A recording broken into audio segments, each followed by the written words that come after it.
Einen schönen guten Nachmittag und herzlich willkommen zu unserer hybriden Diskussionsveranstaltung hier an der New Design University in St. Pölten. Anlässlich der Präsentation dieser sehr feinen kleinen Publikation mit dem Titel Beyond Daisy, Perspektiven für die ehemalige Geschirrfabrik in Wilhelmsburg.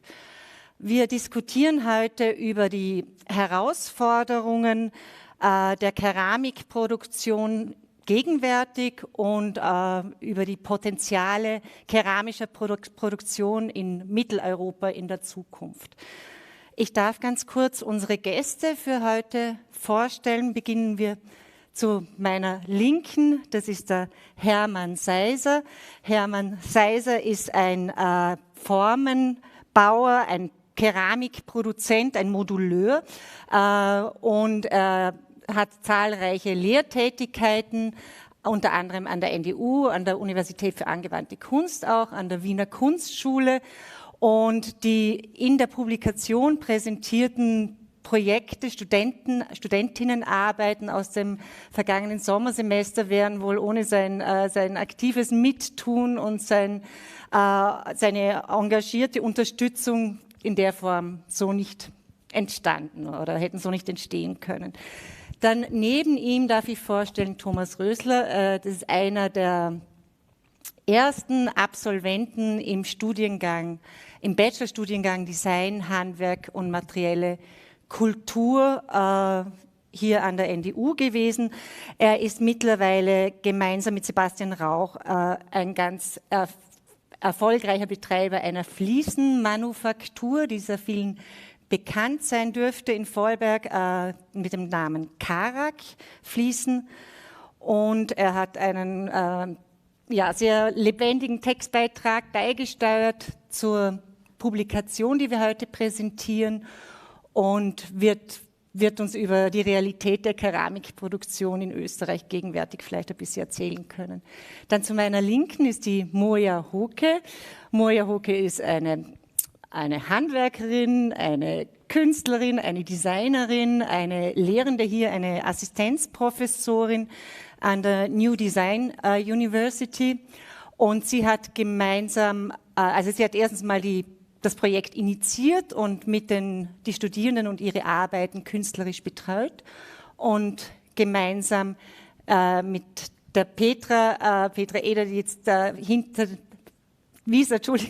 Wieser, die da hinter dem Monitor da drüben sitzt, die Publikation realisiert. Und ja, beide haben beim Zustandekommen der Projekte und der Publikation eine wichtige Rolle gespielt.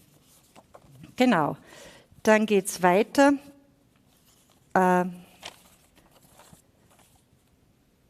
Der Herr Schönleitner Manfred sitzt zu meiner Rechten, auch eine ganz zentrale Figur in diesem Projekt. Er ist der Begründer des Geschirrmuseums in Wilhelmsburg gewesen. Er hat einen ganz besonders persönlichen Beitrag auch in der Publikation geschrieben, wo er seine lebenslange Verbundenheit mit der Geschirrfabrik in Wilhelmsburg auf den Punkt gebracht hat.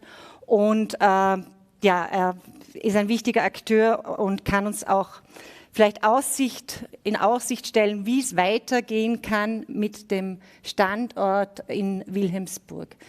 Dann last but not least, das Mastermind des Studiengangs, Stefan Moritsch, ein Produktdesigner, Partner des BKM Designstudios und Studiengangsleiter im Bachelorstudiengang Design, Handwerk und materielle Kultur an der NDU seit Anbeginn der Gründung vor 7 Jahren. Genau. So, ich möchte jetzt gleich, um ein bisschen in das Thema hineinzukommen, um das es bei dem Projekt geht, möchte ich gerne die Moja Hoke bitten, dass sie uns ganz kurz den Hintergrund erläutert und erzählt, was die Intention hinter dem Projekt war, wie es zu dem Projekt gekommen ist, das mit der Publikation dokumentiert wird. Danke, Uli. Übrigens, Uli Hehler, ebenfalls Assistenzprofessorin bei uns im Studiengang Design, Handwerk und materielle Kultur. Danke für die Vorstellung. Ja, das Projekt ist eigentlich aus mehreren Richtungen zustande gekommen. Zum einen eigentlich, dass wir Workshops abgehalten haben in unserem Studiengang in Wilhelmsburg schon bereits davor, auch immer unter der Leitung von Hermann Seiser. Zusätzlich zu dem auch sind wir beteiligt an einem interregionalen EU-Forschungsprojekt SURD. Das war auch sozusagen, hat das irgendwie ins Laufen gebracht, dass wir uns gedacht haben, okay, vielleicht wäre es interessant, so ein ganzes Semester mal der Keramik zu widmen. Und vor allem dieser Standort, also die ehemalige Geschirrfabrik in Wilhelmsburg, ist deshalb einfach auch interessant gewesen, sich zu überlegen, was sozusagen mit diesem Brachland, das sozusagen entsteht, wenn Firmen abwandern, wenn sie geschlossen werden, was kann man mit dem dann noch tun, weil die Infrastruktur ist ja teilweise noch da, es ist auch ein Wissen da, der Menschen auch im Umfeld, die auch ihren Beruf verloren haben, dann eben Ende der 90er Jahre, wie die Geschirrproduktion, quasi Lilienporzellan, dort geschlossen worden ist. Und deswegen haben wir uns überlegt, okay, was können unsere Studierende vielleicht auch einen Beitrag leisten, sich Strategien, Ideen dazu überlegen, die vielleicht über die normale Geschirrproduktion hinausgehen. Da wäre eigentlich auch angedacht, dass wir auch in die angeschlossene Laufenfirma reingehen, die quasi Sanitärkeramik hergestellt haben. Die sind dann aber tatsächlich im Februar 2020 haben sie beschlossen, dieses Werk oder die Produktionsstätte dort zu schließen, was uns eigentlich noch mehr, also die Dringlichkeit sozusagen verdeutlicht hat, sich diesem Thema zu widmen. Also was passiert, wenn sozusagen die Infrastruktur oder Produktion, gerade auch im keramischen Bereich, abwandert und warum ist das der Fall? Und die Fragestellung an unsere Studierende war dann eigentlich, was könnte dort heutzutage produziert werden, wenn die Fabrik wieder zum Leben erwacht? Was kann man da produzieren oder auch also auch Strategien zu entwickeln, wie man Leute im Umfeld, ehemalige Mitarbeiter und Mitarbeiterinnen damit einbezieht. Das ging dann natürlich nicht in dieser Form, weil, wie wir alle wissen, ist diese Pandemie dazwischen gekommen, sonst hätten wir gern viel mehr vor Ort gearbeitet und viel enger vielleicht zusammengearbeitet. So sind sozusagen einzelne Entwürfe und Denkrichtungen entstanden, wie keramische Produktion vielleicht in Zukunft laufen könnte oder auch die Idee, wie man diese Fabrik wieder beleben könnte, mit welchen Produkten, mit welchen Ideen, mit welchen Strategien.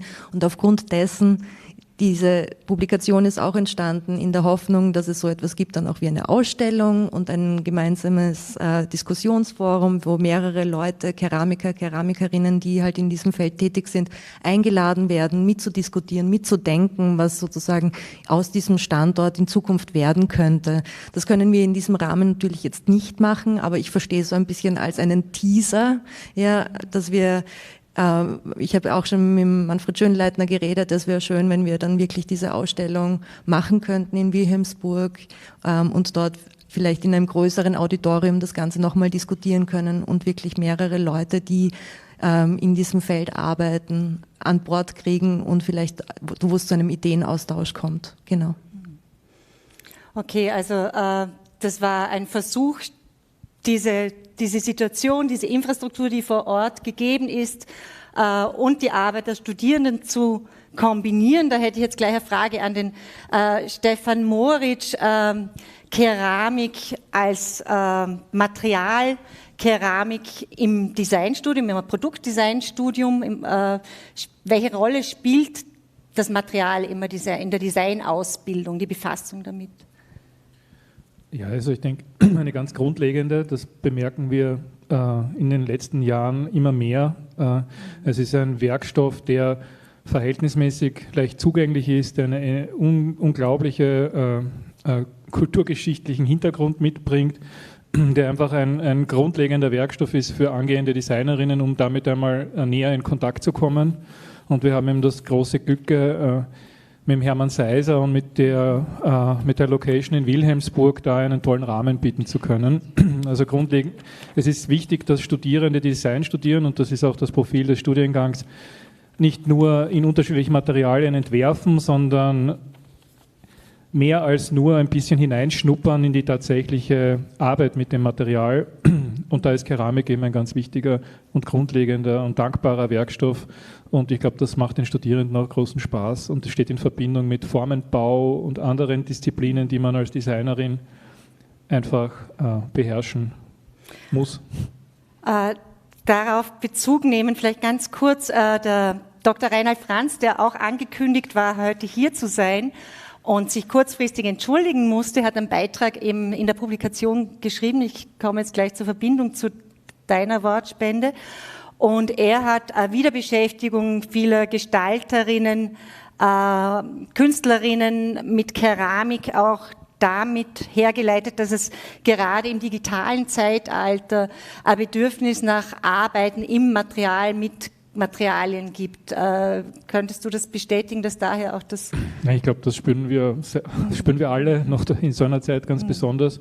Und das merken wir natürlich auch bei der Nachfrage der Studierenden. Wobei, wenn man es dann genauer betrachtet, dann ist ja dann sozusagen auch in der Keramik das Digitale schon lange angekommen. Petra Wieser, die eben im Rahmen dieses EU-Interreg-Projekts SERDI auch als wissenschaftliche Mitarbeiterin hier mit uns forscht und entwickelt und lehrt, die hat ja im Laufe dieser Tätigkeit sich den 3D-Drucker, Keramik-3D-Drucker sozusagen angeeignet oder ist gerade dabei, das zu tun.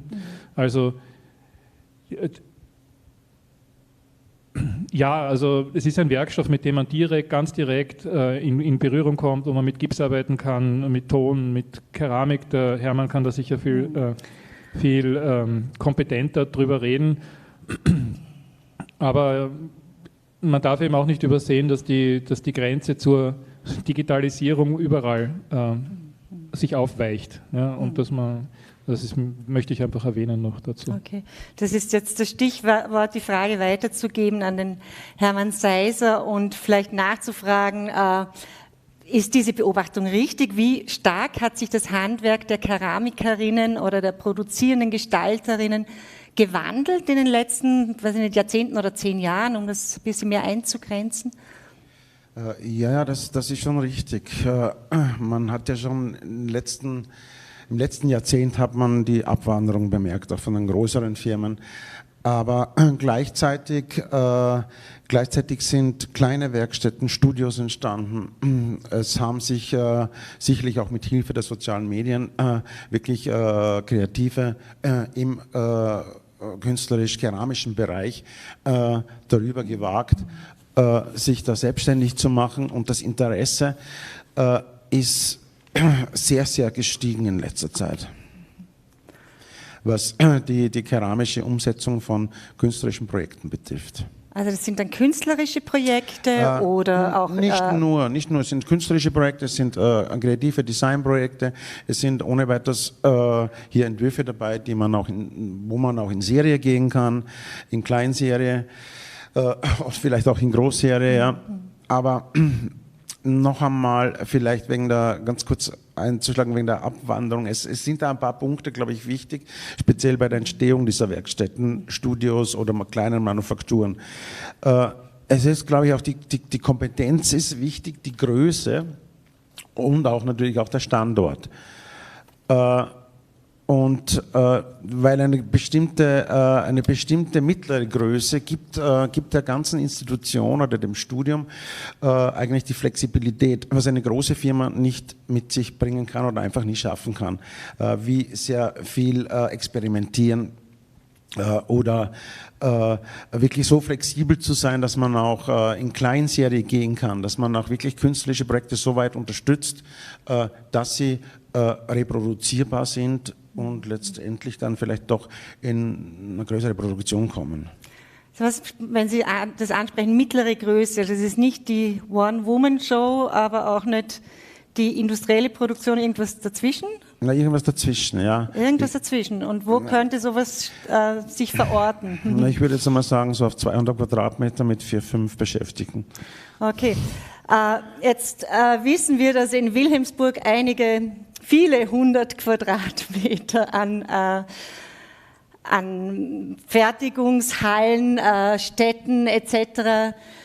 brach liegen, freistehen. Also man muss dazu sagen, der Herr Schönleitner hat 1997 wurde die Produktion in Wilhelmsburg, die Porzellanproduktion eingestellt, glaube ich, und 10 Jahre später haben Sie das Museum begründet. Ja, also die Situation war eben folgendermaßen, man stelle sich vor, es war das Jahr 1995, 200 Jahre Jubiläum der Firma mit knapp 1000 Beschäftigten und jetzt gut 1,5 Jahrzehnte später oder 2 Jahrzehnte später ist nichts mehr davon übrig. Das war der Einstieg für meine Gedanken, was passiert mit dem ganzen Gelände, wohin wird der Weg führen. Die Keramik wird verschwinden aus Wilhelmsburg und ab diesem Zeitpunkt habe ich mit der Vision eben begonnen, mich mit der Idee auseinanderzusetzen, diese riesige keramische Landschaft am authentischen Ort für die Zukunft zukunftsfit zu gestalten. Ich sehe meinen Weg darin, als Ermöglicher zu fungieren, um nächsten Generationen eine Chance zu geben, sich hier zu etablieren und zu entfalten. Dazu bietet sich das Areal allemal an. Einerseits der authentische Ort und zum anderen, glaube ich, ist wieder diese Vielfalt gefragt, auch mitten im Zentrum eines Ortes so etwas entstehen zu lassen, um die Verbindung zu den Menschen als Produzent auch bestreiten zu können. Das ist eine spannende Möglichkeit. Jeder geht in die grüne Wiese, aber ich denke, dass diese Infrastrukturen, die vorhanden sind, sehr, sehr gut nutzbar sind, auch für die Zukunft. Sie haben in Ihrem Textbeitrag als Vision für die Zukunft so eine Schauproduktion skizziert. Haben Sie da Vorbilder, wie das strukturiert sein oder wie das angelegt sein könnte? Also ich denke, das ist ein Werdegang in seiner Gesamtheit. Die Vision ist immer das Erste und das ist das Wichtigste, dass man eine Vision hat und von dieser Vision dann zur Mission übergeht und vom Gedankengut dann ins Tun übergeht. Und ich nehme hier das Vorbild eben mit dem Namen Daisy World, der zweideutig gemeint ist, einerseits in Verbindung an das Daisy, das Lilienporzellan, die bunten Heferl und Tassen, und andererseits ist dies eine These, schon mittlerweile fast 50 Jahre alt, wo eben beschrieben wird, dass auf einem kleinen Ort authentisch und autark gearbeitet wird, ohne Zutun von außen und das in einer gestalterischen Art und Weise, wo Ökologie, Ökonomie, Geisteswissenschaften und auch das persönliche Engagement eine große Rolle spielt. All diese Verben und Faktoren will ich miteinander verbinden und setze dies um, einerseits mit der Geisteswissenschaft und vor allem mit dem wissenschaftlichen Teil, dem Wilhelmsburger Geschirrmuseum, ökonomischer Zugang mit einer Schauproduktion als solche zu verstehen, hier am authentischen Ort zu produzieren und auch einen kleinen Shop mitzubetreiben, ökologisch. Es befindet sich auch die Wasserkraft vor Ort und somit kann hier eigentlich ökologisch mit einem grünen Daumen sehr gut produziert werden. Aber da müsste eigentlich zuerst die Produktion hinkommen, bevor man eine Schauproduktion machen würde, so, weiß ich nicht, wie nach dem Vorbild einer Zotter-Erlebniswelt oder genau. eine grüne Erde-Welt oder so, wo tatsächlich, oder würde dann nur für einen touristischen Zweck. Das geht darüber hinaus. Das sollte schon darüber hinaus dadurch, dass ich ja einen Weg bestreite, der nicht vorgezeichnet ist und eigentlich ein einmaliger Weg ist, schwebt mir eben vor, das Ganze über eine künstlerische Inszenierung zu beginnen. Für mich sind Künstler immer so die Sensoren der Zukunft und zeigen auf völlig freien Wegen, ohne Vorurteile, vielleicht auf, wo es lang gehen könnte. Und in dieser Phase bin ich gerade und setze das mit einem Programm eben um, mit einem ersten Künstlerprojekt, das ich eigentlich schon voriges Jahr starten wollte, die Stachelgruppe, die sich eben mit der Daisy World auseinandersetzen, frei interpretiert aus der künstlerischen Sicht und versuche daraus einen Nutzen zu ziehen für meinen Weg. Und wäre das auch denkbar, dass wir offene Plattform auch funktioniert, dass da, weiß ich nicht, auch andere sagen, sie hätten Interesse, sich da anzudocken? Jedenfalls ist das angedacht. Es soll ja hier der Anknüpfungspunkt für alle liegen und jeder ist eingeladen, hier mitzuwirken. Und man sieht es an der Resonanz des Entstehenden, dass hier Potenzial drinnen liegt, großes Potenzial. Da muss ich jetzt meine Frage an den Thomas richten. Mit eurer wunderbaren Fliesenmanufaktur Karak. Du hast in dem Text zur Publikation euer Unternehmen als Piratenschiff bezeichnet und euch als Schatzsucher.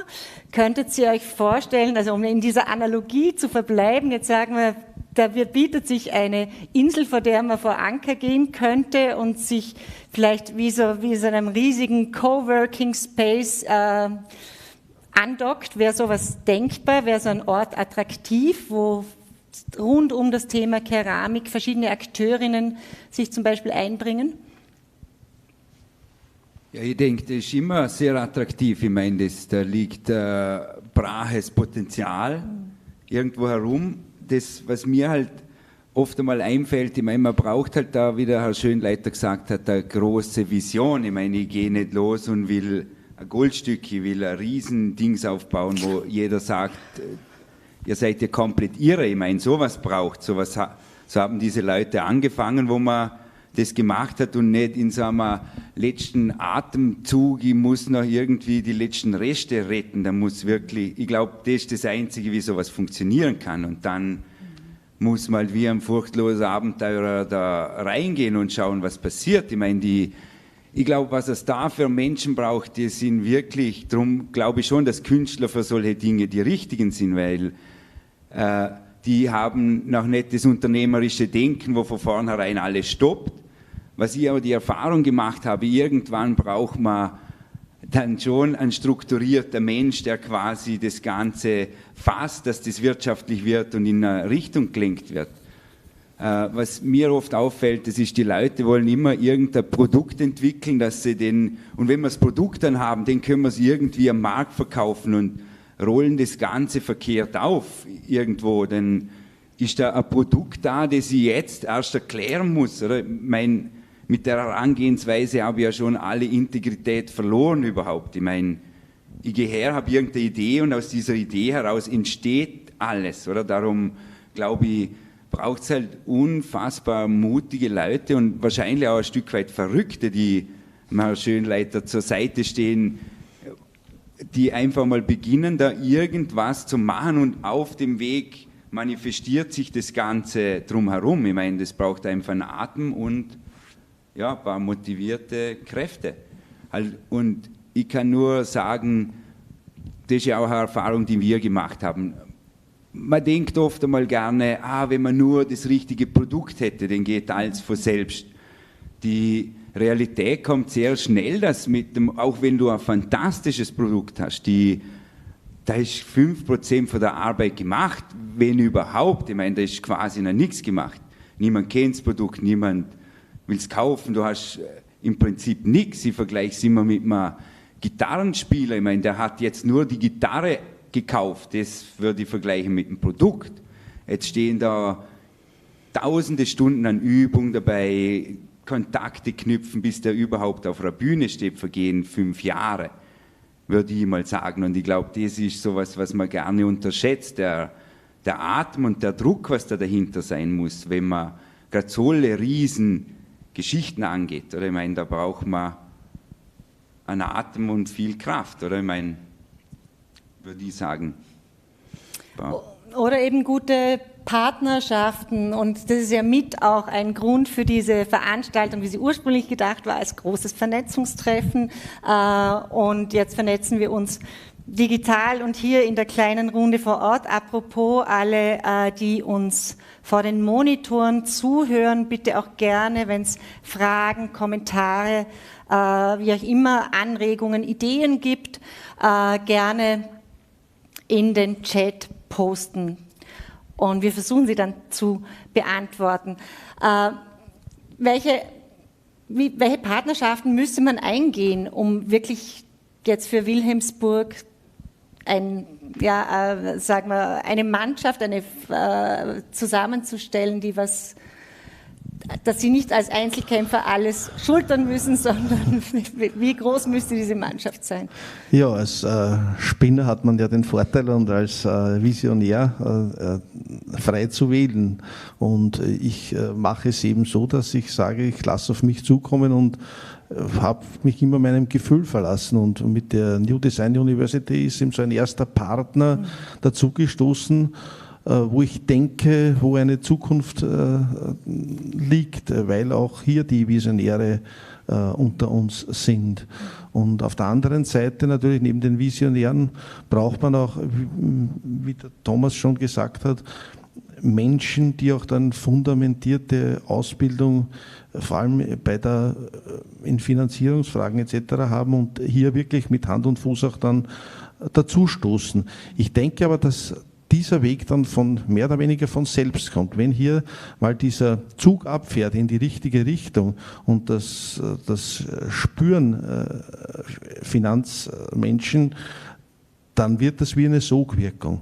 Und es ziehen immer mehr an einem Strang. Es muss nur nicht gesprochen werden, sondern es muss getan werden. Und ich habe mich eben als Lebensziel gesetzt, hier zu tun. Und es ist eben genau diese Phase, wie schon erwähnt, dass ich jetzt in diesen sogenannten 5 Jahren dieser Gitarre stecke, bis endlich der erste Bühnenauftritt kommt. Und wir werden das zielstrebig vorantreiben.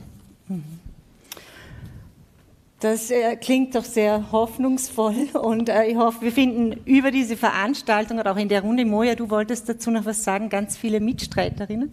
Ja, ich wollte noch dazu sagen oder darauf hinweisen, dass sozusagen unten in den Kommentaren, also es gibt sozusagen unter dem ganzen Blog findet man auch den Link zu der Online-Publikation. Das heißt, jeder und jede, die vor einem Bildschirm sitzt, kann sich sozusagen live und parallel dazu sich auch durch diese Publikation blättern, die quasi digital und analog vorhanden ist. Aber also eine Frage, die ich halt auch interessant finde in dem Ganzen ist, also was kann Design tun? Also ich glaube, dass Design nicht nur eben stecken bleibt bei dem Entwurf von Produkten oder einem einzelnen Produkt, so wie das Thomas schon irgendwie dargestellt hat, sondern ich glaube, dass es eben auch um die Gestaltung von dem Ganzen Drumherum geht. Das heißt, man muss sich halt überlegen, wie zieht man sowas auf, wie gestaltet man so eine Infrastruktur oder nicht eine Infrastruktur, wie gestaltet man das, wie geht man das an, ja? Also was sind die unterschiedlichsten Komponenten dabei, die da irgendwie in Frage kommen? Das ist eben zum einen, ja, okay, die Schauproduktion, dann ist die Frage, was produziert man und wie gestaltet man diesen Ablauf, wie bindet man das Museum miteinander ein, wie verknüpft man das miteinander? Wie gestaltet man dann noch darüber hinaus vielleicht Workshops? Wen ladet man da ein? Gibt es sowas wie eine Residency zum Beispiel oder so?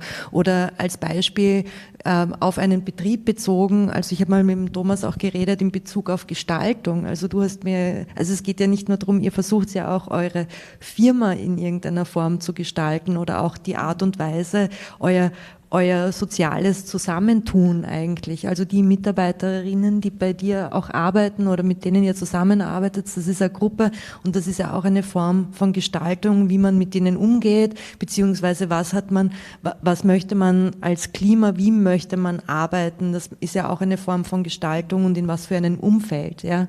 Und dieses Umfeld muss man sich auch schaffen und das ist meiner Meinung nach genauso eine Aufgabe von Design, ja. Also dann eher auf einer strukturellen Ebene oder einer strategischen Ebene. Stefan? Ich möchte nur auch was ergänzen und dann einladen, hoffentlich noch mehr in einen Austausch zu kommen. Ich glaube, was wir von der Universität aus beitragen können, ist auch noch, also neben den Projekten und den Beispielen, die man auch in der Publikation sieht, an Produkten und Experimenten von Studierenden, und das habe ich, ist mir seit jeher schon ein Anliegen ist, dass wir Beispiele vorzeigen können, wo man sieht, das kann funktionieren und dann die auch untersuchen kann und mit ihnen sprechen kann und fragen kann, wie geht denn das? Ja? Schönerweise ist ein Beispiel jetzt auch irgendwo in Verbindung mit dem Studiengang oder mit der Universität entstanden, weil der Partner von Thomas hat ja auch hier studiert, Grafikdesign. Die haben, und wenn man mit ihnen redet, das ist für mich als sozusagen mehr Designunternehmer als Produzierender faszinierend zu hören, wie sich dieses Modell jetzt über die ersten Schritte immer mehr professionalisiert und ein extrem spezifisches Profil entwickelt, das andere Unternehmen niemals nachmachen könnten. Ich finde den Hermann ein unglaublich spannendes Beispiel dafür, wie sich ein Keramiker eine Identität und ein unternehmerisches Profil aufbaut, das in der Form ganz wenige andere haben. Ja? Also einerseits bist du Prototypenentwickler, du produzierst für Designbüros sozusagen, machst ihnen die Modelle für Produkte, die dann teilweise von internationalen Konzernen in großer Serie produziert werden.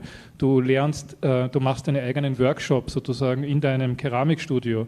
Du unterrichtest an vielen Unis, du produzierst wahrscheinlich teilweise auch Dinge und hast sozusagen, das finde ich so spannend, ja, dass du eben wie diese Identitäten sich ausbilden und was das alles sein kann und dass jeder da sein eigenes Format bildet. Die Sandra Heischberger ist auch so ein Beispiel, die war bei uns halt in dem Projekt beteiligt als Gastjurorin, die das auch auf ihre spezifische Art meiner Meinung nach sehr beeindruckend und sehr erfolgreich macht. Also, und das zu untersuchen und auch zu dokumentieren und darüber das zu kommunizieren, auch den Studierenden, die sich auf so einen Weg machen, vorzeigen zu können, ist ein Beitrag, sagen wir so, den wir wirklich liefern können. Ja?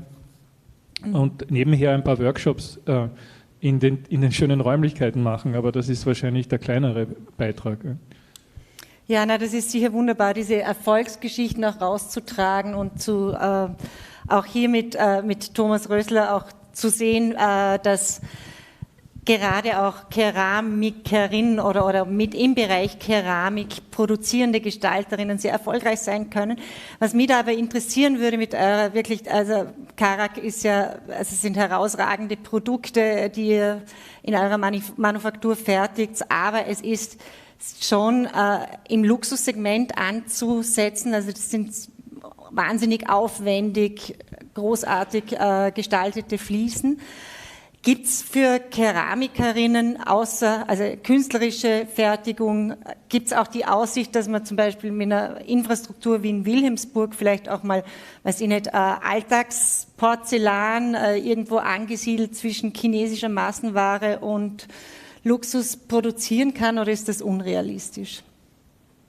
Na, logisch ist das möglich. Ich meine, noch einmal, ich glaube, alles ist dort möglich, wenn man das mal gesehen hat. Das sind ja Räumli, ich meine, da würde Barley, da fetzt sie ja weg, wenn du machen kannst, was du willst oder irgendwas ausdenken. Aber noch einmal, wir haben halt rausgefunden, das hat ja vom Sebastian die Eltern gestartet, die Firma, und wir haben das quasi den weitergetragen. Das haben wir ja nicht von null aufgebaut. Ich meine, das ist mal zum Sagen, glaube ich, was wichtig ist.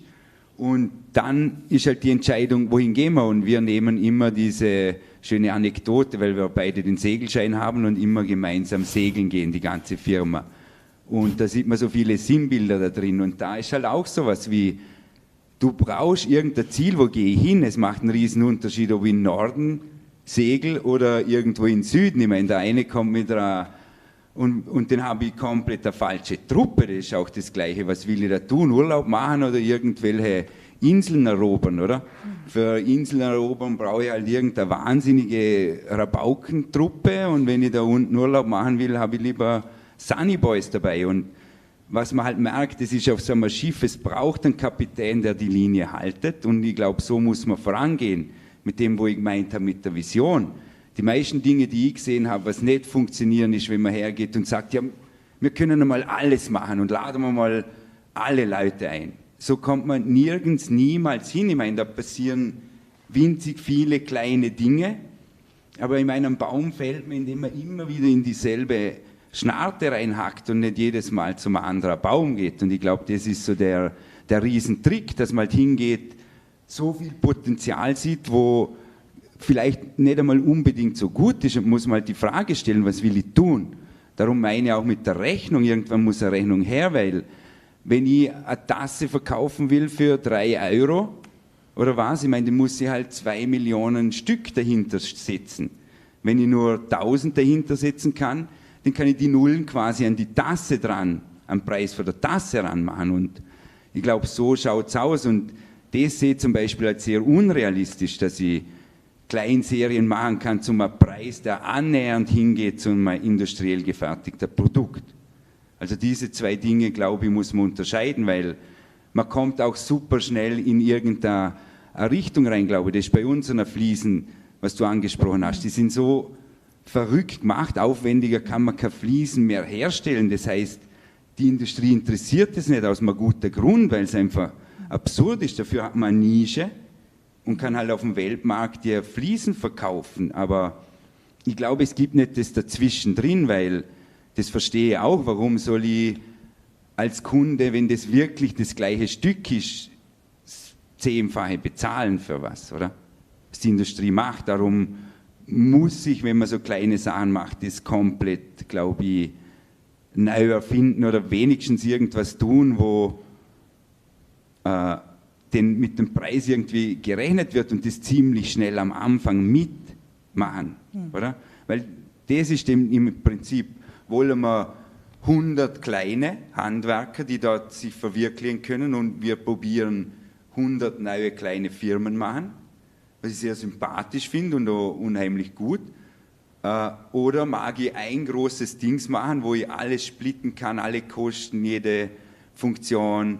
Da kann man ja den einfach wieder rein in, du musst halt die Leute bezahlen wie ein Personaler oder irgendwas. Das wird angenehmer, wenn man eine gewisse Größe überschritten hat. Ich glaube, das sind sehr wichtige Punkte. Wie ich gemeint habe, will ich in den Norden rauf oder will ich in den Süden runter? Und ich glaube, das ist zum Definieren, bevor man das Potenzial nutzen kann. Ich denke vielleicht, dass man hier auch anknüpfen kann. Das Wilhelmsburger Geschirrmuseum zeigt ja nicht nur die Objekte, die hier entstanden sind, sondern wir beschäftigen uns natürlich auch mit der industriellen Vergangenheit dieses Werkes in all seinem Umfang, ob soziale Komponenten, aber auch die wirtschaftliche Gebarung des ehemaligen Betriebs in Wilhelmsburg. Und ich denke, das ist auch sehr wichtig, dass man diese Aufarbeitung der geschichtlichen Struktur in Wilhelmsburg heranziehen kann, wie man vielleicht was nicht mehr so machen soll, wie man es früher gemacht hat. Weil man sieht ja, dass es nicht funktioniert hat auf lange Sicht, aus verschiedenen Ebenen. Eine Ebene ist eben die Kosten-Nutzen-Frage, beziehungsweise immer diese freie Marktwirtschaft, wo das hinführt, wenn das Heferl nur mehr 1 Euro kosten darf oder 10 Cent kosten darf. Und somit ist, glaube ich, die Zukunft ganz woanders angesiedelt, dass das Format einer Fabrik völlig neu gedacht werden sollte. Weg von diesen quantitativen Fragen hin zu anderen Ebenen, wie eben Klimaschutz oder soziale Errungenschaften und diese dann implementiert, auch als Erfolg für die Firma zu verzeichnen. Und das, glaube ich, ist eine Vision auch, die gelebt werden kann und anhand von solchen Faktoren der Erfolg einer Firma abhängig ist in Zukunft. Das wäre schon fast ein schönes Schlusswort, aber wir sind noch lange nicht am Ende. Aber das ist ganz ein wichtiger Punkt, den Sie ansprechen und der gerade auch vielleicht für Keramikerinnen oder für produzierende Gestalterinnen ein großes Fenster aufmacht, eben Qualität statt Quantität, dass man vielleicht nicht die Frage stellt, wieso etwas so viel kostet, sondern wieso etwas so billig sein kann, ja, und vielleicht auch gerade in der Situation, in der wir uns gegenwärtig befinden, ist vielleicht ein ganz interessantes Fenster aufgegangen, wo das Bewusstsein für lokale Fertigungen, für lokale Lieferwege, für mehr Resilienz von, also jetzt nicht unbedingt Nationalstaaten, aber Regionen etc. Gewachsen ist. Ich sehe da schon ein Potenzial darin, dass da von verschiedenen Seiten kommend eine Bereitschaft einfach steigt und da Möglichkeiten auch für Keramikerinnen mit drinnen sind. Wie sehen Sie das, Herr Seiser? Was sind mögliche Strategien für Keramikerinnen in Zukunft, wie man produzieren könnte? Ich bin einerseits, das Wort Fabrik finde ich im Moment ein bisschen groß. Die Räumlichkeiten sind wunderbar, was der Manfred da besitzt und auch weitergibt und zur Verfügung stellt, um dort arbeiten zu können. Ich sehe das aber, wie schon ganz am Anfang erwähnt, im kleinen Maß. Das heißt, genauso auch in Wilhelmsburg würde die Möglichkeit natürlich bestehen, dass sich verschiedene einzelne Keramikerinnen dort einmieten oder vielleicht eine Art Arbeitsgemeinschaft gründen, um dort Projekte, Stücke einfach kreieren und auch verarbeiten können, die sich auch anhand mit einer Ausstellung sehen lassen oder was auch immer weiter passiert. Aber man hat in den letzten Jahrzehnten einmal wirklich bemerkt, dass die Größe, das ist, was ich am Anfang angesprochen habe, die Größe einfach, die Kompetenz, die Größe und auch natürlich auch, wo liegt das Ganze? Ich meine, bei mir selber ist das auch nicht so einfach geplant gewesen, sondern das ist entstanden. Und dass ich heute so eine Art Anlaufstelle oder beziehungsweise ein Treffpunkt bin für Firmen, für Designstudios, für Marketingfirmen, für Studierende, die etwas umsetzen möchten, das ist wirklich entstanden. Und das war wirklich nicht geplant. Und ich habe dann vor einigen Jahren gesehen, also das wäre eigentlich der richtige Weg, weil ich, glaube ich, auch das Vertrauen irgendwo vorausgesetzt habe in die jugendlichen Kreativen, sage ich jetzt mal. Und es gibt ja sehr viele Keramikerinnen in Österreich. Wie viele habt ihr da recherchiert oder kontaktiert für das CAD-Projekt? Vielleicht die Petra ist da die Spezialistin.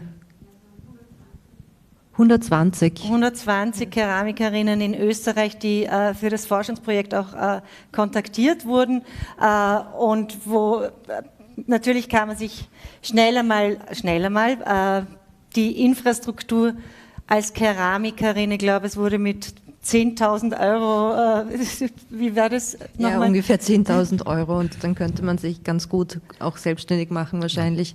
Aber mich jetzt nur interessiert, eben, Hermann, dich einfach gleich direkt oder weil du mit unseren Studierenden in Wilhelmsburg gearbeitet hast und wenn du jetzt sagst, so wie alles um dich herum so gewachsen ist oder das ist so entstanden,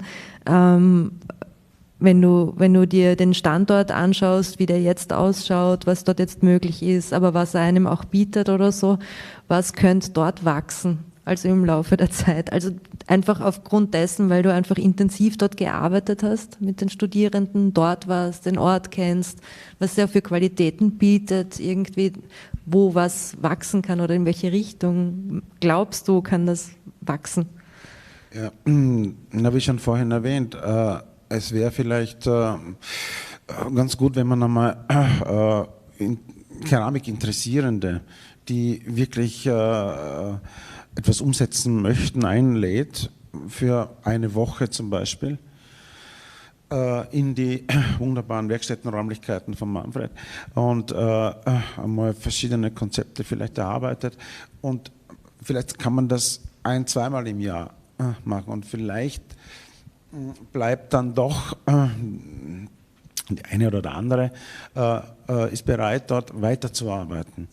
In Form von einem eigenen Studio, das groß genug ist, weil genügend Plätze vorhanden sind, oder in Form von einer Arbeitsgemeinschaft. Ich würde mich als Leiter natürlich anbieten. Das wäre vielleicht sowas wie Summer oder Winter School oder beides oder so in die Richtung. Residencies oder dann so halt so ein Coworking. Ja, genau. Ja, oder so wie die Residenz, was ihr Moja erwähnt hat. Ne?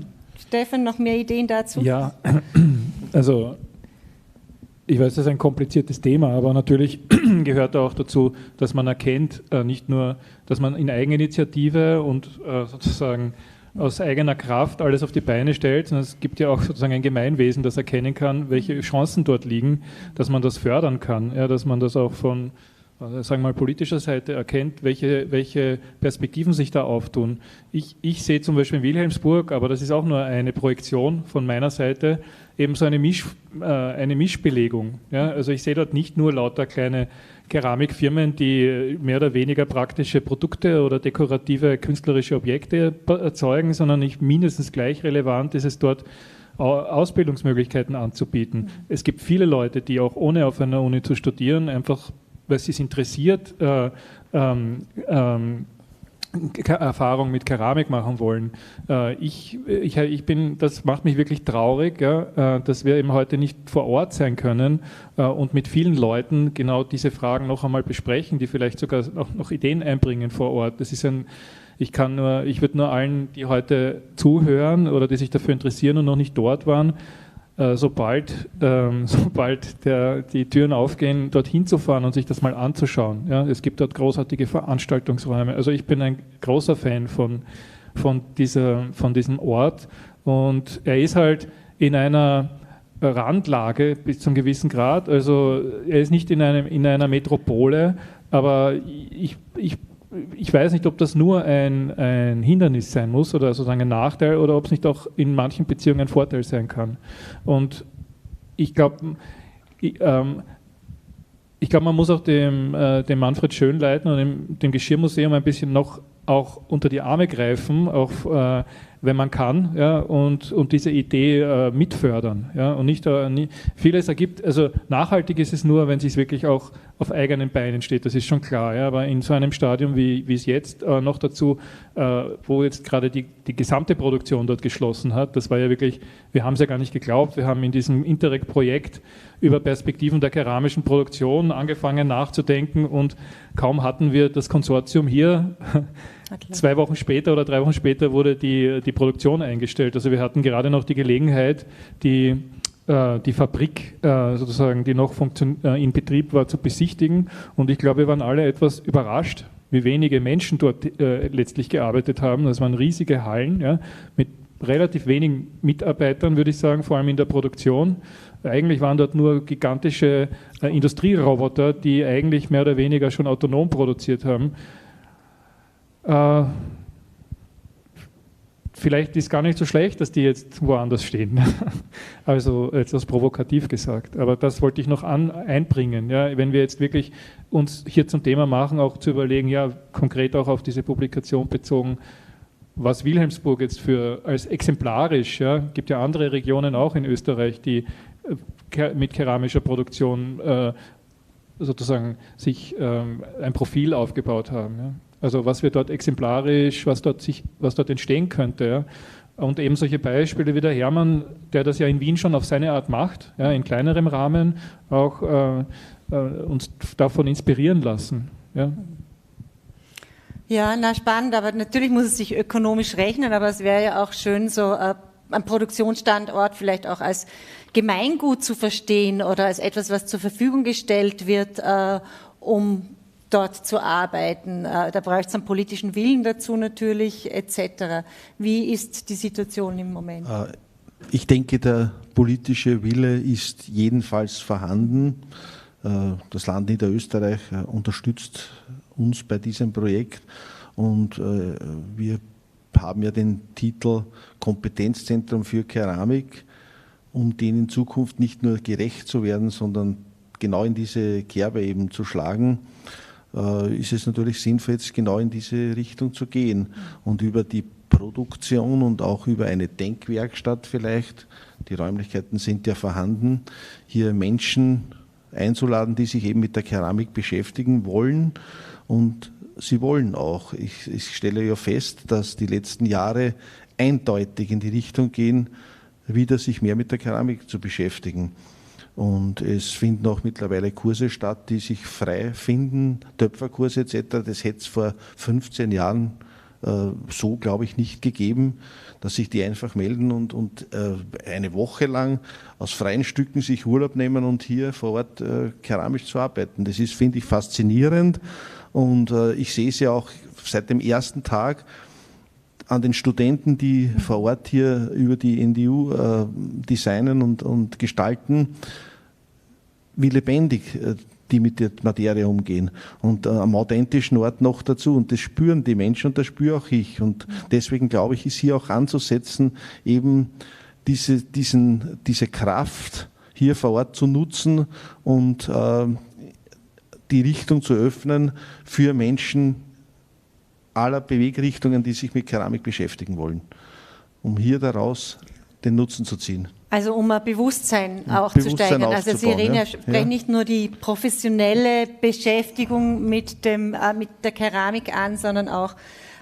die Beschäftigung damit in der Freizeit, um eine Fertigkeit, ein Handwerk zu erlernen oder eine Materie.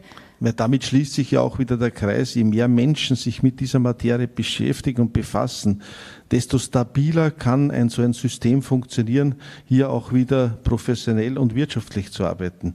Wenn die Akzeptanz gegeben ist in der Bevölkerung, ist es naheliegend, dass hier mehr entstehen kann. Aber es muss die Akzeptanz auch da sein für das keramische Arbeiten und auch für die Keramik als solches. Das war ja in den 90er Jahren nicht mehr so gegeben.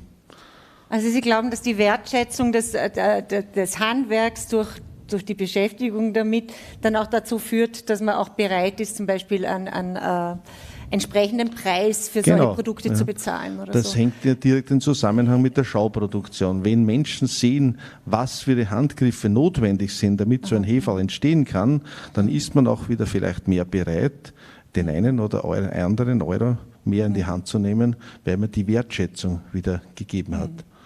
Das habe ich irgendwo gelesen, Thomas, bei euch, ich glaube, pro Fliese, die wird 35 Mal oder so in die Hand genommen, bis sie fertig ist. Also was das für ein Arbeitsaufwand einfach auch ist, was vielen Menschen vielleicht nicht bewusst ist, der dahinter steckt.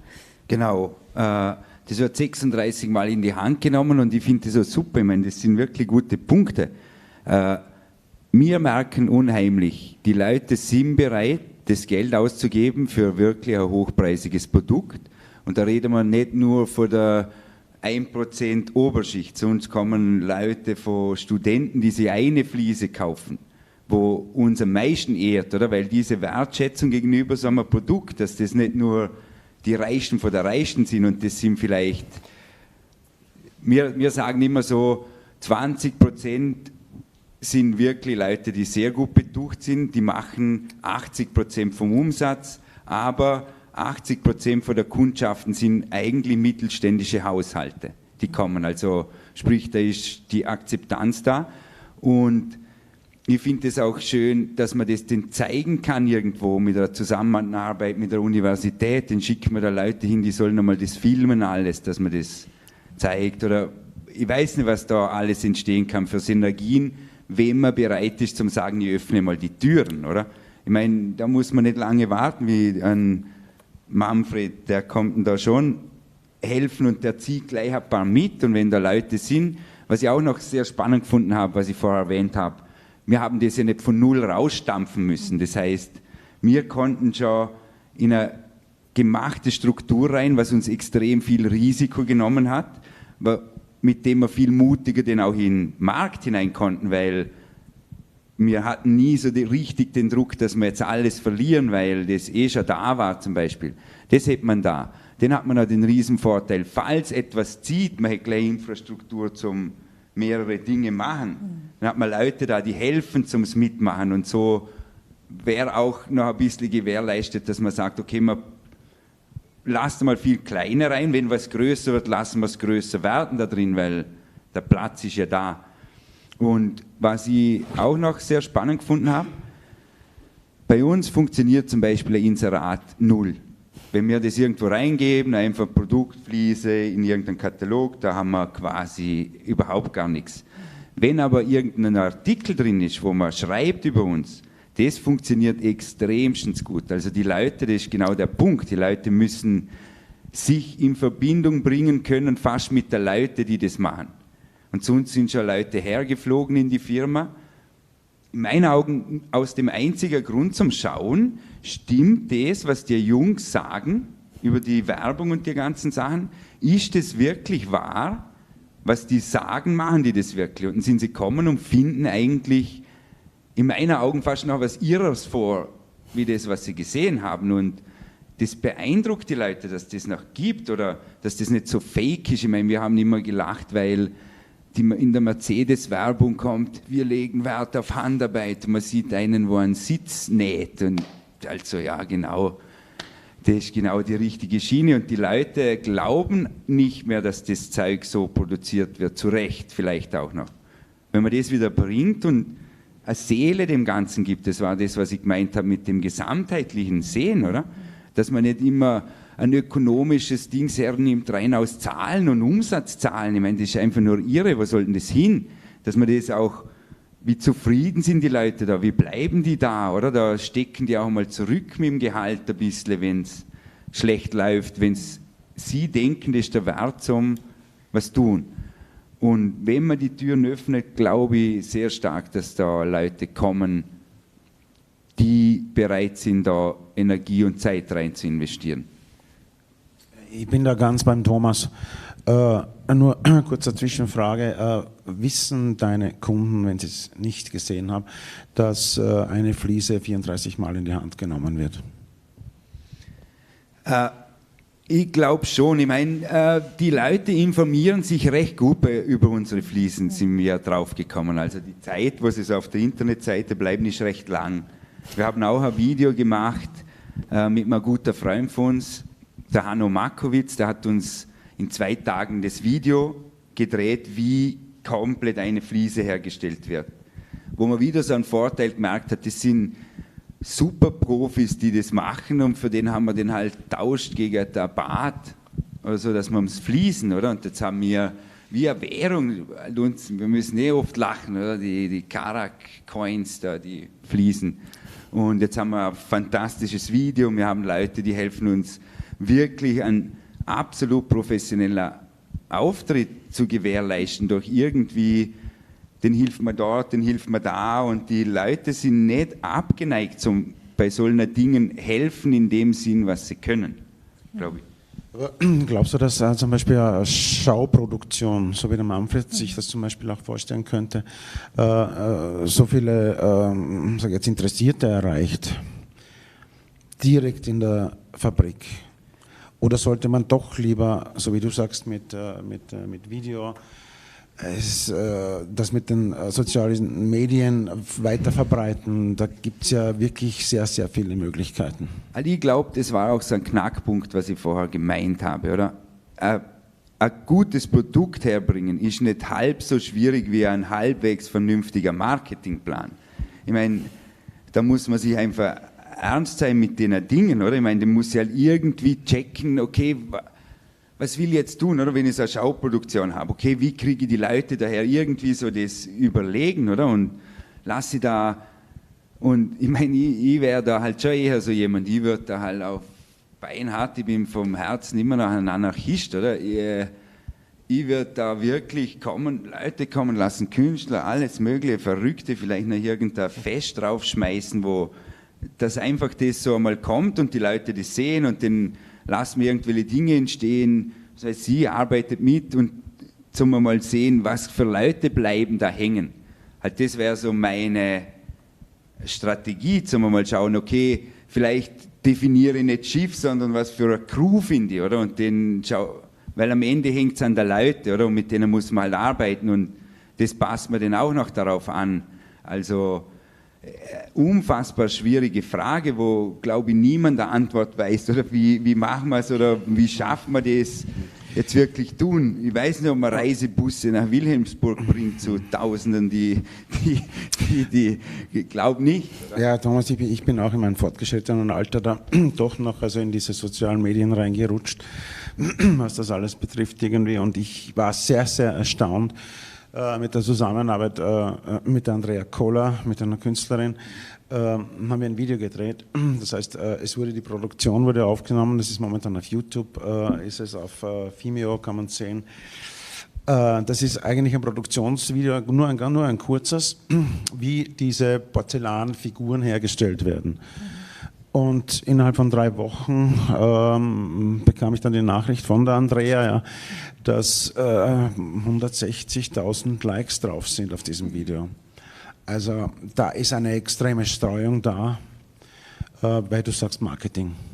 Und das kostet eigentlich nichts. Ja, aber das ist auch, was viele Trendforscherinnen in den letzten Jahren auch beobachtet haben, dass Verbraucherinnen oder Konsumentinnen sich immer mehr auch für die Entstehungsgeschichte der Dinge, die unsere Lebensstile ausstatten, ja, interessieren und für die Genese und für die Herkunft. Und das wäre etwas, was man eben auch positiv nutzen könnte. Ja? Und eben, dann gibt es so Produktionen, wie schon erwähnt, ein Schokoladenfabrikant oder an eben grüne Erde, die sehr wohl auch als touristische Ziele funktionieren. Und also dann ist wahrscheinlich die Frage, eben das Schiff gibt es schon, welche Mannschaft sich da zusammenfindet, mit welcher Zielrichtung, mit welcher Vision, welche ersten Schritte da gesetzt werden. Aber ich wollte jetzt ganz kurz die Petra fragen oder unsere Regie, ob es Fragen aus dem Chat gibt. Derweil. Ich wollte auch fragen, bei 160.000, fragen wir mal nach den Zuschauerzahlen. Nein, ich glaube, also das ist sicher ganz wichtig, was du gesagt hast, wie wichtig auch das Marketing ist, die Kommunikation, die Geschichten dahinter. Da würde mich jetzt aber interessieren, noch einmal, ich als auch Designerin oder wir hier an einer Gestaltungsuniversität, die wir junge Gestalterinnen ausbilden, welche Rolle spielt zum Beispiel bei euren Produkten? Ja? Die Leute kommen zu euch in die Manufaktur, um zu überprüfen, ob das tatsächlich so hergestellt wird, aber wie wichtig ist die Gestaltung im Erfolg dieser ganzen Geschichte? Ich meine, die Gestaltung ist immer essentiell, aber ich würde sagen, wir haben nicht die Fliesen gestaltet, sondern wir gestalten die Idee hinter der Fliese und die Idee hinter der Fliese sind wieder wir als Personen, oder? Ich meine, darum funktioniert die Eimann Show Zeiser so gut in meinen Augen, oder? Das ist ein Charakter, das ist wirklich ein Kaliber vom Mensch in alle möglichen Richtungen, oder? Das ist immer ernst zum Nehmen und ich glaube auch, darum sollte man nicht hergehen und sagen, ja, jetzt haben wir das Produkt, erzählen wir die Geschichte darüber, oder? Sondern, ich meine, da kommt man hin und jeder, der ein bisschen ein Gefühl hat für Leute, das durchschaut man sofort, hey, das passt dir nicht, oder? Und ich habe da was Schönes mal gehört, wo mir das auch klar geworden ist, wie absurd das ist und was die Unternehmen und so oft machen. Das wäre wie, ich frage dich, was für ein Produkt willst, dann mache ich dieses Produkt oder was der Markt will. Und der hat dann gesagt, ich weiß den Namen nicht mehr, aber der hat gesagt, das ist gleich absurd, wie wenn wir gute Freunde sind und ich komme zu dir und sage zu dir, ich schätze dich unheimlich und wir sind gute Freunde, aber wie soll ich mich anziehen, dass du mich noch mehr magst? Wie soll ich reden mit dir, dass du mich noch mehr magst? Und ich meine, da schaust du mich an, da sagst du, bist du verrückt oder was? Ich meine, und sofort, das kommt auch ein Misstrauen dann raus, weil okay, bist du nicht, wie du bist. Ich meine, ich mag, dass du genau bist, wie du bist. Darum mag ich dich, oder? Darum sollte man halt solche Sachen und dann lassen wir das aufblühen, wie der Hermann auch gesagt hat. Das ist wirklich so. Da hat man so einen Lucky Shot oder weil man immer produziert und jetzt mit den Medien, solange, glaube ich, das authentisch ist, weil was die Leute einem nicht verzeihen, ist egal, was du tust. Du kannst leise sein, laut, egal, aber wenn leise bist und laut spielst, dann geht's nicht. Das kauft man dann nicht ab. Aber sonst geht, glaube ich, alles in dem Feld. Und als so kleine Firmen, dann finde ich das so sympathisch. Die sind einfach unheimlich flexibel und können wirklich bleiben, wer sie sind und sein, wer sie sind, oder? Und ich glaube, das wäre schon ein Erfolgsrezept da rein. Da hat man 10 erfolgreiche kleine Firmen, die ziehen einmal nach 10 mit und daneben gibt es noch irgendeine Werkstatt, wo man alles baut. Im Idealfall hat man sogar immer ein paar Leute, wenn man was braucht, weil fehlen tut es an uns. Uns hat man immer gefragt, ja, was würdet ihr noch brauchen, was würde euch noch helfen als Firma? Ich meine, für mich wäre die einzige Antwort mehr Zeit, oder? Ich hätte gern doppelt so langen Tag, mehr brauche ich nicht, oder? Und so schaut es irgendwo aus, oder würde ich sagen. Ja, ich glaube, es ist auch sehr wichtig, ich vergleiche das immer mit dem Geschirrmuseum Wilhelmsburg, das ja doch sich mittlerweile etabliert hat. Hier war auch nicht das Produkt im Vordergrund. Das Wichtige ist das Drehbuch dahinter, das Konzept aufzubauen und dass das aufgeht. Und das ist mit dem Geschirrmuseum ja geglückt. Ich habe mir lange die Vision vorgestellt und das Drehbuch dazu geschrieben. Und die Idee war eben dahinter, wie bringe ich die Menschen dazu, sich wieder mit dem Thema auseinanderzusetzen. Und da war zum einen natürlich die Generation, die das Lilienporzellan noch als solches gekannt hat, diese bunten Heferl und Tassen. Und zum Zweiten eben die junge Generation, die sich eben mit anderen Themen als wir nur mit dem Heferl beschäftigen, sondern auch, was steckt dahinter? Wie nehmen sie das Museum wahr? Was sehen sie, wenn sie da reingehen? Und dahinter stecken wieder Menschen, die sich damit auseinandergesetzt haben. Und das ist genau das Wichtige, die Menschen, die dahinter stehen. Und ich glaube, das wäre der zweite Schritt, auch wieder die wichtigen und richtigen Menschen zu finden, die dahinter stehen und ein richtiges Drehbuch für den Teil 2 eben schreiben werden. Dazu noch, es haben sich ja einige eben mit dieser Geschichte des Lilienporzellans auseinandergesetzt, die Studierenden des vergangenen Sommersemesters, deren Arbeiten, ich glaube 22 Arbeiten, 23 Studierende abgebildet und präsentiert sind da drinnen. Manche haben formale Zitate, Anlehnungen genommen an das Daisy Service, andere schlagen vor, in andere Objekttypologien, also in Alltagsgeschirr zu gehen. Sind da ein paar spannende Ansätze mit dabei gewesen? Na, absolut. Ich habe mir jedes einzelne Beispiel ganz genau angesehen bei der Präsentation, aber auch dann nochmals durchgelesen, was im Bücherl drinnen steht. Und man muss alles genau lesen, was da drinnen steht. Und da sind doch einige Denkanstöße, die wiederum sehr, sehr spannende Ansätze erkennen lassen. Auch die Daisy World als solche ist eigentlich schon der Name entstanden durch ein seinerzeitiges NTU-Projekt, wo eine Studentin eben gesagt hat, sie verbindet das irgendwo Daisy einerseits das Geschirr und andererseits kann sie sich erinnern, dass gibt es die Agenda 21 aus Rio de Janeiro, wo eben sich 170 Staaten dazu bekannt haben, autark und autonom zu arbeiten, und das determiniert sie mit dieser Daisy World und hat so ein spannendes Gedankengut aufgebaut, wo ich mich über 5 Jahre hingerungen habe und habe dann gesagt, eigentlich ist das eigentlich der Zugang. Also es ist in mir gewachsen dann und habe diesen Begriff übernommen und dann für mich interpretiert. Also auch hier wieder, ich schaue mir das ganz genau an und ich denke, auch da sind wieder einige gute Beispiele drinnen, wo der Ansatz liegen könnte. Na, sehr schön. Dann Thomas, an dich noch.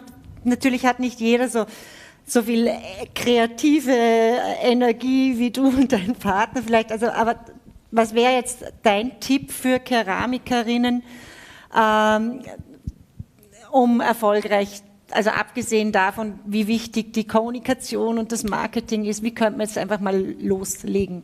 Ja, ich meine, es ist das Gleiche, wie man Musiker sagen wird, Spiel, Spiel, Spiel, Spiel. Ich meine, da gibt es nicht mehr zum Tun, oder? Ich meine, und ich glaube, da haben wir auch oft gedacht, ich habe so 3 verschiedene Typen getroffen, von Musikern, wo ich aber nur einen wirklich als Musiker nennen würde, oder?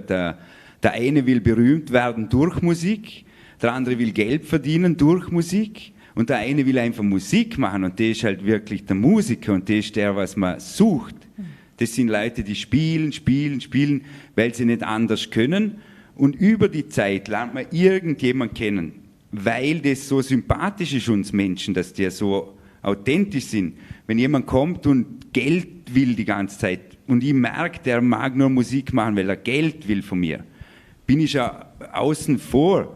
Wenn ich merke, der will nur berühmt werden, interessiert es mich auch nicht so wirklich. Aber wenn wirklich einen Musiker triffst, da kommst du nicht aus, zum das Verschmögen oder zum das Unterstützen und alle möglichen Türen, die man hat, offen machen. Ich glaube, das wird man so, wir haben auch auf unserem Weg extrem kompetente, zusammenpackte Menschen getroffen, die, glaube ich, gar nicht auskommen sind zum wirklich erfolgreich sein, auch in alle verschiedenen Richtungen. Und was man da sagen kann über die Menschen, die ja sind verzweifelt, zum junge Leute finden, wo bereit sind, die suchen, die sind verzweifelt zum Musiker finden. Und wenn die haben so viele offene Türen, die geben die her ohne irgendein Denk. Aber du musst ein Musiker sein. Quasi das also wäre so die Conclusio, dass man authentisch sein soll und ins Tun kommen. Oder ich habe ja in deinem Text, wir kommen ja aus einer ähnlichen Region, aus der gleichen Region, und ich habe in deinem Text ein Vorarlberger Sprichwort gelesen, das ich bis dato nicht gekannt habe.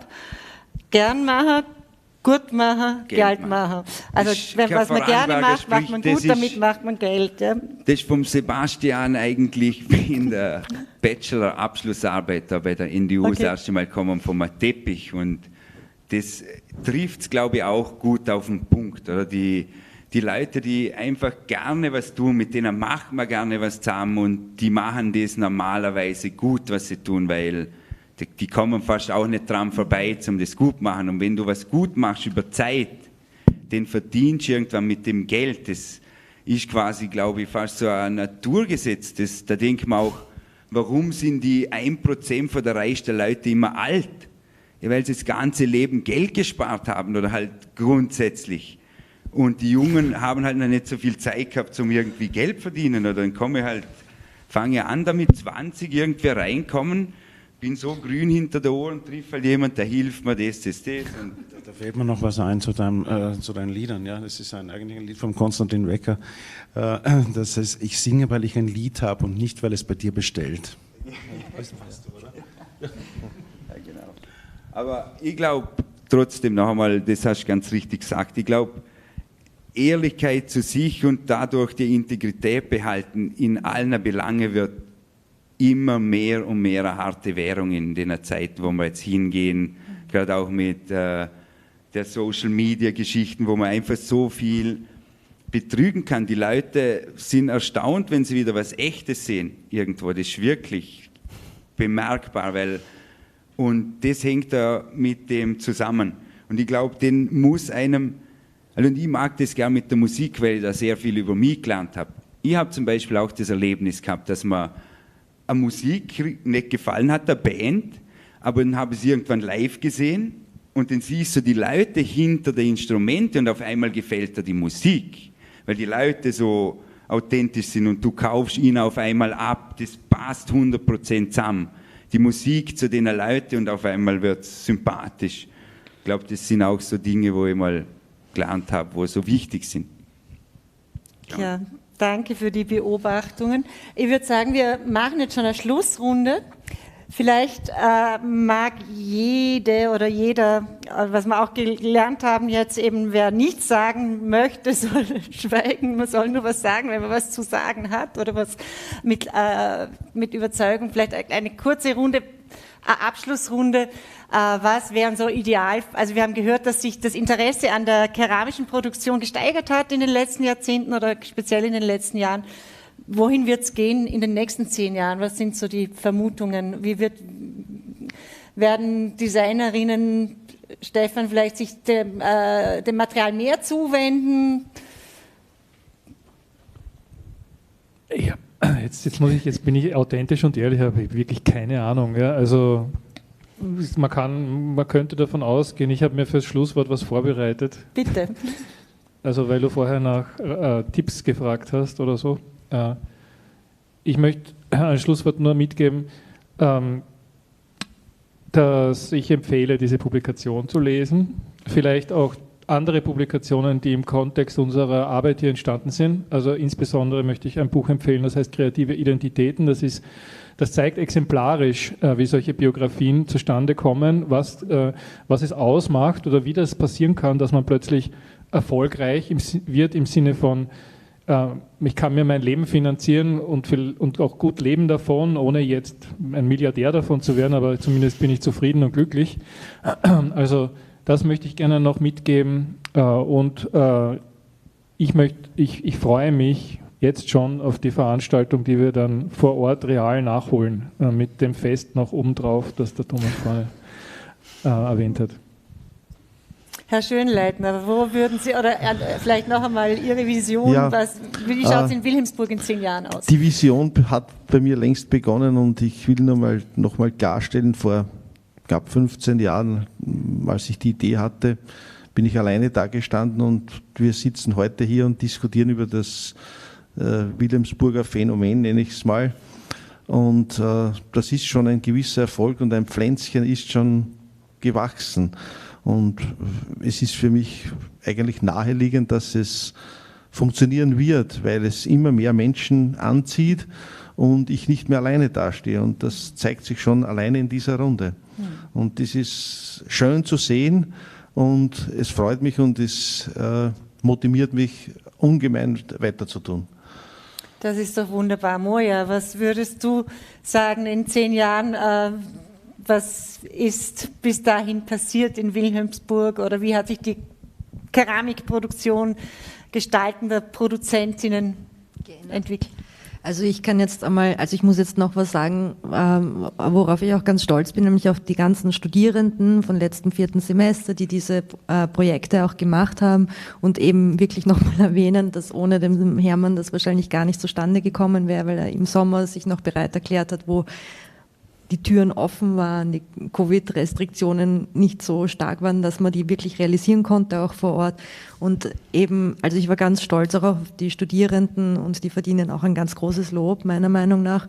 Und ich denke mir, dass die in 10 Jahren sicher auch positiv auf das zurückblicken, beziehungsweise werden die, denke ich, auch immer wieder, auch wenn sie dann selbstständig sind, dann sozusagen aus dieser Uni draußen sind, Absolventinnen sind, denke ich mir, wird die eine oder der andere dann wieder zurückkommen und mit einer anderen Idee oder wie auch immer. Also ich kann mir gut vorstellen, dass sich das einfach so weiterträgt und wenn wir einfach diese Workshops weiterhin dort abhalten und wieder vielleicht ein intensiveres Projekt miteinander gestalten, kann sich das irgendwie weiterentwickeln. Aber was ich über die keramische Produktion hinaus wahrscheinlich so in 10 Jahren, ich könnte mir einfach gut vorstellen, dass die Menschen müde werden von digitalen Bildern oder wo es einfach wieder eine Rückkehr zu etwas Handwerklichen kommt, nicht in einem romantischen Sinne oder so, sondern die Idee oder der Wunsch, Dinge wieder zu verstehen, also woher kommen Dinge, wie sind sie gemacht und so weiter und so fort. Und ich denke, dass dieser Wunsch eben ziemlich groß ist. Deswegen, glaube ich, gibt es dann eben so Zuläufe zu solchen YouTube-Videos, wie Dinge hergestellt werden, weil einfach sozusagen wir haben so viele Objekte, wo wir gar nicht mehr wissen, wie sie hergestellt werden, wer sie herstellt. Die fallen nicht einfach irgendwo vom Himmel runter, sondern da stecken immer Menschen dahinter, die gestalten, in was für einer Form auch immer. Und ich denke, dort wird sich das hoffentlich hinentwickeln und das Interesse sieht man ja schon langsam, dass das eben auch in die Richtung wächst. Darf ich da gleich anschließen? Danke, Moja, Stefan, für die lobenden Worte. Ich muss auch dazu sagen, dass ich mit den Studierenden von der NDU extrem gern zusammenarbeite. Und ich sehe auch eine sehr, sehr große, speziell auch bei den letzten Kraftstudios da im Sommersemester, also diese Motivation war wirklich hervorragend. Also sowas habe ich noch nie bemerkt in den letzten Jahren. Aber Zukunftsvision, also ich glaube nicht, dass wir 10 Jahre vorausschauen können. Aber was ich bemerkt habe, ist, dass eben der Stellenwert der Keramik oder das Arbeiten mit keramischen Materialien sich wirklich gehoben hat. Und das ist wirklich sehr freudig anzuschauen und auch zu begleiten. Mehr kann ich dazu jetzt im Moment gar nicht sagen. Thomas, ja. Du vielleicht noch ganz kurz? Ja, kann ich mir anschließen. Es ist ein wunderschöner Werkstoff zum Arbeiten, recht einfach, billig, gut zu haben. Ich würde nach Herrn Schönleiter einfach auch wünschen, dass da viel Leben reinkommt. Vielleicht schaust du, dass die ganze Zunft zu Wanderleute den Standort kennen. Das ist sehr spannend. Wir hatten jetzt auch schon 4 Wandersleute bei uns, die die sind auf Durchreise und da habe ich erst gemerkt, das ist eine riesen Community. Die machen jedes Jahr ein Riesenfest, da treffen sich 140 Handwerker und bauen irgendwas auf. Da sind 140 Arbeiter für so quasi gute Zwecke, bauen eine Scheune auf. Oft einmal Open Space Geschichten, so Werkstätten und da kommen 50 Zimmermänner, 30 Tischler, Vergolder, Schmiede und bauen zum Beispiel, haben sie eine Scheune ausgebaut mit 6 Wohnungen, Reihen für Künstler, denn in Artists in Residence ist eine unfassbare Dynamik, was man halt so sieht, das ist halt nur für die dann, aber solche Dinge. wo ich drauf gekommen bin, da gibt es einen schweren Untergrund von extrem guten Leuten. Vielleicht so. Dankeschön an die Runde, danke die Diskutantinnen hier im Raum, danke die Technik hinter den Kameras etc. Danke, Uli. Danke, sehr gerne. Wir verabschieden uns hiermit in dieser hybriden Form und wünschen allen, also klickt bitte alle die Publikationen an, schaut euch das Wilhelmsburger Museum an, Karak, produzierende Handwerkerinnen in Österreich, die es gibt, den Studiengang der NDU, den Blog, unsere Studiengangs Manual and Material Culture, Design, Handwerk und materielle Kultur. Und ja, wir verabschieden uns in die Semesterferien eigentlich hier an der NDU und wünschen allen viel Energie, Durchhaltevermögen und Gesundheit. Bye, bye.